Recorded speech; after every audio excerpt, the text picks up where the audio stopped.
টাকা টাকা টাকা দুনিয়ায় শুধু টাকা। যার টাকা আছে তার সম্মান আছে। টাকা শেষ হয়ে যাবে, সম্মান চলে যাবে। দুনিয়ায় টাকাই সব, টাকাই সব। ভালো মানুষ লাগে না। টাকা যদি থাকে তার সম্মান অটোমেটিক এসে যায়। এই বর্তমানে দুনিয়ার অবস্থা। বর্তমান মানুষ দুনিয়ায় এইরকম।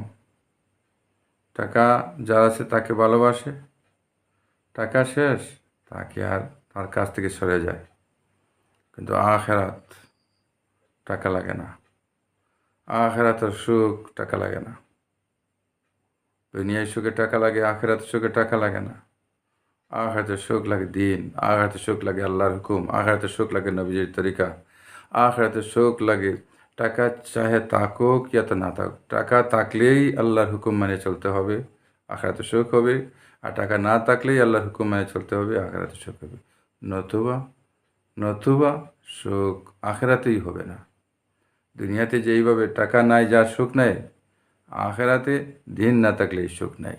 এই জন্য আখেরাতের সুখের জন্য আখেরাতের সুখের জন্য দিন জিন্দিগির মধ্যে নিতে হবে। আল্লাহর হুকুম মেনে চলতে হবে, নবীজির তরিকা মেনে চলতে হবে।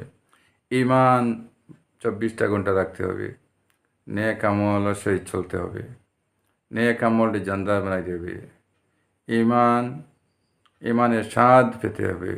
ইমানের স্বাদ পেতে হলে চেষ্টা করতে হবে। ইমানের স্বাদ পাওয়ার জন্য চেষ্টা করতে হবে। আমল পাওয়ার জন্য, আমল সুন্দর করার জন্য চেষ্টা করতে হবে।